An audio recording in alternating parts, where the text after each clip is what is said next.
Freunde, willkommen zu einer neuen Folge CCS und super, dass ihr wieder dabei seid. Heute haben wir uns Folgendes vorgenommen. Wir fahren heute auf das Treffen von Timo van de Schnee und zwar Unterholz. Und da wollte ich die letzten 2 Jahre immer dran teilnehmen, aber irgendwie hat das nie geklappt. Heute haben wir uns die Zeit dafür genommen, wir haben uns beworben. Wir sind heute zu zweit unterwegs mit dem Wülfrath. Der kommt mit seinem Ford Sierra, den werden wir gleich auch treffen. Ich bin gerade in Dortmund, fahre nach Köln, treffe den Wülfrath dort mit seinem Sierra und von dort aus ist das nochmal circa eine Stunde Fahrt bis zum Gelände. Wir sind auf jeden Fall gespannt. Auf den Bildern und Videos sah das immer mega cool aus. Und ja, ich bin in dem 123 unterwegs. Das wird auf jeden Fall ein spannender Ritt. Die Strecke dorthin ist sehr idyllisch und sehr schön. Und ja, keine Klimaanlage. Die Fenster sind aufgedreht. Ich bin auf jeden Fall gespannt und freue mich drauf. Und ihr seid auf jeden Fall dabei. Bis gleich. Wir haben uns eingerichtet und sind jetzt auf dem Weg Richtung Köln und ich hoffe wirklich, dass das Ganze gut läuft, weil das letzte Mal, als ich einen Roadtrip gewagt habe mit dem W210, bin ich liegen geblieben. Da war es so, dass mein Riemen gerissen ist und der Kühler im Anschluss geplatzt ist, Servo ist ausgefallen etc. Einige werden sich erinnern an die Stories, die ich gepostet hatte. Ja, und dann musste ich abgeschleppt werden. Mittlerweile wurde alles gefixt. Neuer Kühler rein, Riemen erneuert und in diesem Zuge wurde auch der TÜV tatsächlich erneuert. Das heißt, der 210 ist jetzt wieder tipptopp und der steht aktuell zum Tausch. Ich würde den 210 gerne tauschen. Das ist ein E430. Vom äußerlichen Zustand nicht gerade das schönste Auto, muss ich ganz ehrlich sagen, aber da gibt es keine Durchrostungen und die Innenausstattung ist wirklich top und auch die allgemeine Ausstattung ist recht gut. Automatik, Klima, Parktronic, also der ist recht gut ausgestattet. Falls es einen gibt unter euch, der Lust an einen Tausch hat, dann meldet euch gerne. Ich hätte auf jeden Fall Lust auf ein Cabrio demnächst mal. Ja, könnt ihr mich gerne über Instagram anschreiben, falls das für euch in Frage kommt. Ja, aber gut, heute sind wir mit dem 123 und wir hoffen, dass alles glatt läuft.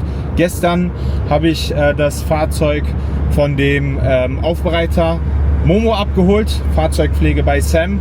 Der hat den nochmal ordentlich sauber gemacht und hat eine Keramikversiegelung drauf gemacht. Und ja, ich bin echt begeistert. Das Auto sieht tipptopp aus und das wurde ja lange Jahre nicht aufbereitet vernünftig. Ich habe das Auto immer nur von Hand gewaschen, aber nie richtig poliert. Und jetzt nach der Politur und jetzt die Keramikversiegelung noch drauf, das Auto ist wirklich wie ausgewechselt. Und das kann ich wirklich jedem Oldtimer-Fahrer nur raten. Falls ihr ein Auto habt, wo ihr der Meinung seid, dass der Lack verblichen ist und vielleicht auch denkt, dass der Lack nicht mehr zu retten ist, versucht es auf jeden Fall mit einer professionellen Aufbereitung. Weil vor der Aufbereitung war ich immer der Meinung, dass ich das Auto komplett lackieren müsste. Und jetzt, ganz ehrlich, eine komplett Lackierung ist gar nicht mehr nötig. Es gibt einige Stellen, die sind kritisch. Zum Beispiel unterhalb der Dichtung an der Heckscheibe. Da werde ich was machen. Aber sonst werde ich das Auto so lassen, weil der allgemeine Zustand ist eigentlich recht gut. Genau, wo fahren wir hin? Ich habe es vorhin erwähnt, zum Treffen vom lieben Timo. Bei dem Timo waren wir schon mal zu Gast in seinem Podcast. Die Podcast-Folge kann ich euch in die Videobeschreibung gerne nochmal verlinken. Auf jeden Fall macht der Timo einmal im Jahr ein Treffen in einem Waldstück. Und das sieht immer recht cool aus, ne? Mit Lichterketten und dann hast du da verschiedene Stände. Da kommen nur besondere Autos hin. Es gibt ein Bewerbungsverfahren und die stecken da schon sehr, sehr viel Mühe rein. Und wir sind echt gespannt, was uns da gleich erwartet. Für mich wird es das erste Mal, für meinen Kollegen Wülfrath genauso. Und wir freuen uns auf jeden Fall auf einen sehr, sehr spannenden Tag. Und ihr seid auf jeden Fall dabei. Ich gucke mal, ob ich den Timo nachher erwische. Dann können wir mit ihm auch ein paar Takte quatschen. Wird auf jeden Fall ein cooler Tag. Und das Wetter scheint auch super mitzuspielen. Ja Leute, die Reisegeschwindigkeit heute wird zwischen 80 und 100 liegen. Ich möchte nichts riskieren nach meinem Trauma letztens mit dem 210. Wir marschieren ganz gemütlich Richtung Köln erstmal. I've been going out of my way for us and I'm not okay. The sun ain't gonna shine all day. Can't wait to see it on your face. Girl, you know. So, jetzt in Köln angekommen, den Wülfrath getroffen, ja, wie versprochen, er ist mit seinem Ford Sierra da. Warte, ich drehe mal kurz die Kamera. Was hat der nochmal für einen Motor? Das ist ein 2 Liter DOHC. 2 Liter DOHC, also er hat mich mit dem Auto echt richtig geil auf so einen Sierra gemacht und der ist einer der Kollegen, die sich relativ spät beworben haben mit dem Auto für die Wildcard für das Event und da habe ich mit dem Timo gesprochen und als er erfahren hat, dass es ein Sierra ist und das Bild gesehen hat, meinte er, geil, der muss unbedingt dabei sein. Das finde ich auch, ne? Vor allem hier auch mit dem Spoiler in der Front. Das ist original, oder? Ja, ist von RS. Ist von Aber RS. es gab im Katalog so, ich sag mal, ein Kapitel mit RS-Teilen. Da Ja. hat man dann Felgen bekommen, die Schwelleraufsätze und so alles. Ja. Lenkräder, das war wie so, ich sag mal so, Zubehörpaket im Original. Ne? So ein, okay, RS-Paket, wie so ein Ja, AMG-Paket ja, dann quasi, sozusagen. quasi. Okay, und der Spoiler vorne ist auch so in der Farbe oder ist der in Nein, Wagenfarbe normalerweise? Das ist vom Vorbesitzer so in diesem Plastik lackiert worden. Weil, Okay, ist in Plastik lackiert ja, worden das, vom das Vorbesitzer. kommt aber noch alles in Wagenfarbe. Ja. Cool, und dann haben wir noch den Kollegen, wie heißt du? Tim haben wir getroffen mit seinem RX-7, auch per Zufall an der Tankstelle hier in Köln. Er fährt auch zum Timo auf das Event. Ne, mit seinem RX-7 Wankelmotor haben wir gerade schon gehört. Richtig nicer Sound und auch richtig coole Felgen hast du da drauf, ne? Ja, danke sehr. Was sind das für Felgen? SSR Longchamps. Ja, nice. Und kriegt man dafür hier eine Zulassung oder? Okay, ich habe nicht gefragt. Genau, also dann fahren wir jetzt gleich in einer Dreierkolonne nach Köln.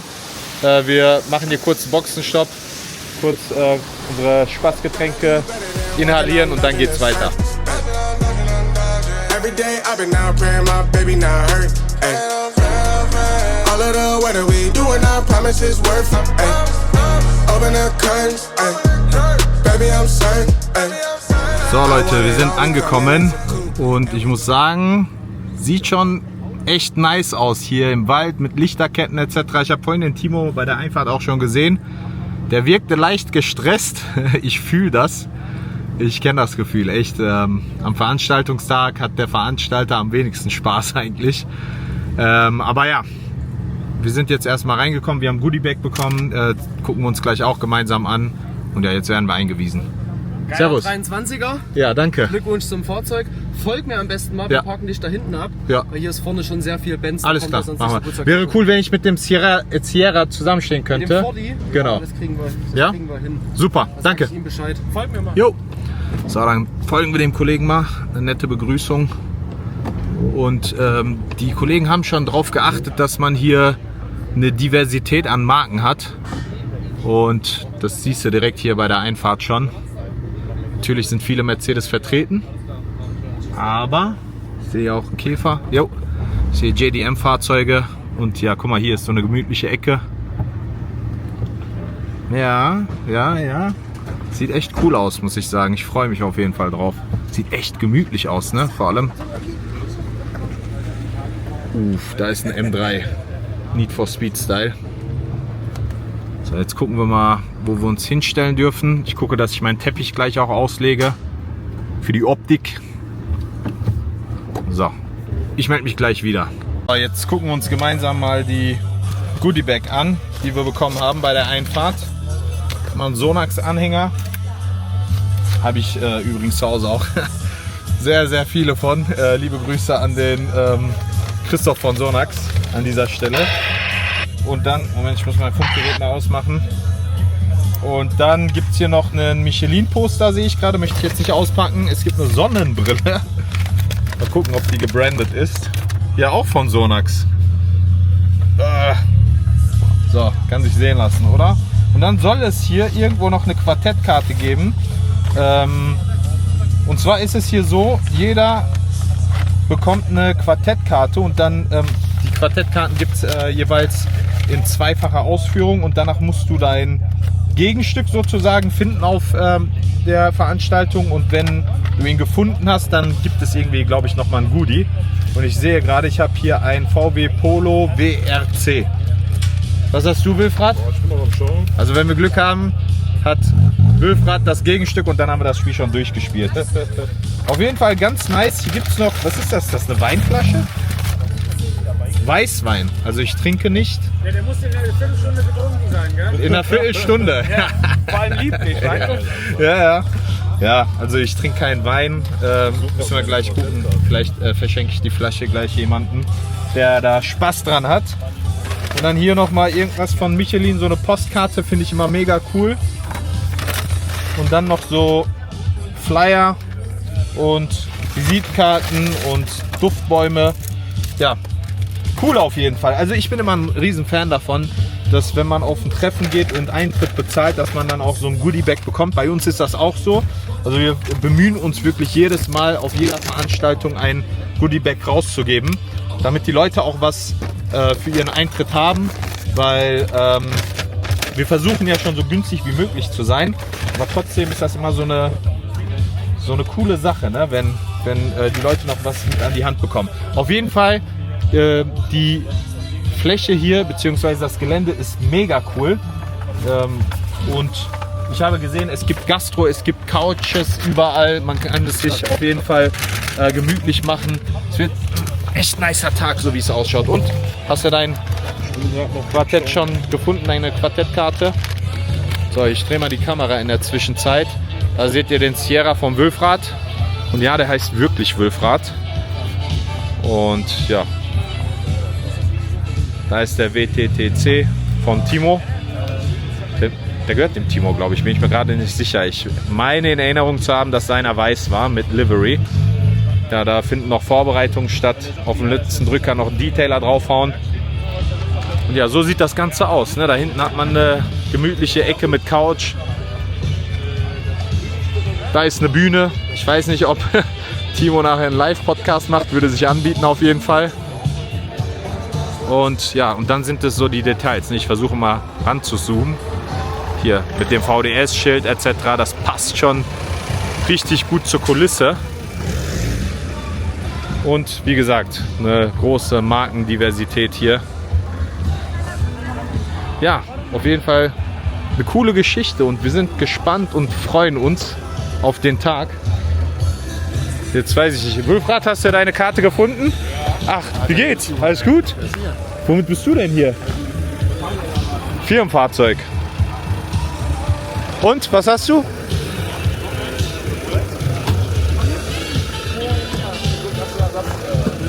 Aston Martin. Aston Martin. Weißt du was? Ich würde sagen, ich packe meine Karte gleich an eine Windschutzscheibe und dann lässt es sich wahrscheinlich einfacher finden. Muss ich mir gleich mal merken. Ich weiß gar nicht mehr, welches Auto ich habe. Habe ich schon vergessen. Auf jeden Fall, ja, das ist Sache. Leute, ich würde sagen, wir richten uns hier ein, machen unsere Autos hübsch und dann melden wir uns wieder. Rolling all night like flex, we look at the clips, these credits are lit. Stacking miles, I'm far away from home, I got what I wish for. Taking that risk, I'm checking my list. Marathon man, it's run legit. Can't let it slip when it's all in my grip. Talking too much, he probably not it. All that I did, calls I missed, time I spent. Yeah, that's that blood, sweating my love. Checking that tug, out of the mud. Rough only get picked up like a truck. Win in the clutch, that is a must. Wake up, get to it, ain't nothing about it. The only way to it is do it, no way around it. Before that we cruising like the Caribbean with mileage. I'ma always be solid, I'm a young brother with knowledge. Go do the science, dog. Always up like a pilot, dog. Look in my eyes, I'm tired, dog. The time that it takes, I'm made for the space. Gotta build my empire, dog. I make sales, not a buyer, dog. So, Leute, ihr hattet jetzt ein paar Einblicke. Ist auf jeden Fall sehr nice gemacht hier.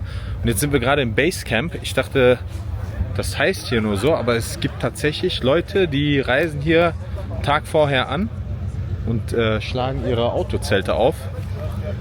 Echt cool.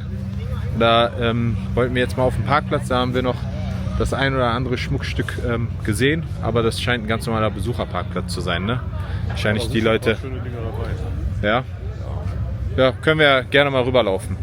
Auf jeden Fall, das Coole ist, dass du wirklich verschiedene Fahrzeugmarken hier vertreten hast. Mir ist aufgefallen, meiner ist, glaube ich, der einzige 123. Ford Sierra gibt es sowieso keinen. Und ja, ist wirklich eine sehr große Markenvielfalt. Und auch die Qualität der Umbauten ist echt cool, ne? Und ja, wir haben unsere Runden gedreht, Kaffee getrunken und haben auch versucht, jetzt unser Gegenstück an hier von diesen Quartettkarten zu finden, aber aktuell noch erfolglos. Ja, hier seht ihr es mit den Zelten. Ist schon cool, ne? Wenn man einen Tag vorher kommt, kann man schon machen. Ja, mega. Das ist ein Petrol. Ja, Nissan Petrol und oben mit einem Dachzelt. Und dann, ich drehe mal die Kamera, ist hier noch richtig coolen Ausblick. Allgemein ist die Gegend hier echt sehr schön, muss ich sagen. Die Hinfahrt war idyllisch, würde ich fast schon sagen, nachdem wir von der Autobahn abgefahren sind. Ja, mal gucken, was der Tag noch so bringt. Gleich kommt noch ein Kollege mit einem 124 Coupé und dann sind wir erstmal vollzählig. Ja, da seht ihr die Leute, die hier campen. Lassen den Porsche-Fahrer mal durch. Die Leute, die hier campen, die haben hier ihr Lager aufgeschlagen und ja, machen es sich gemütlich. Das ist echt cool, muss ich sagen. Es gibt immer noch Leute, die gerade reinfahren. Ich muss sagen, es ist schon ziemlich voll, ne? Ich habe gerade gehört, 80 Autos passen hier rein. Und das ist auch eine Meisterleistung, 80 Autos hier auf dem Gelände unterzubekommen. Aber auch so von der Anreihung der Autos oder von dem Parklayout sozusagen sieht das schon recht gut aus. Könnt ihr ja gerne mal durchlaufen, dann kriegt ihr auch einen Einblick darüber. Okay, die Hupe habe ich mir aber anders vorgestellt bei dem, ne? Genau. Und ihr seht, das sind nicht nur Oldtimer, Youngtimer, sondern wir haben auch modernere Autos hier vertreten. Den McLaren.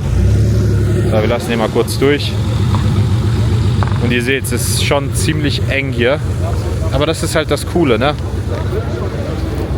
Hier wurde wirklich jeder Quadratmeter gut genutzt. Und jetzt zeige ich euch mal Felgen. Das sind meine Favorite-Felgen. Moment. So. Diese Dreispeichenfelgen an dem BMW. Schreibt gerne mal in die Kommentare, was ihr davon haltet.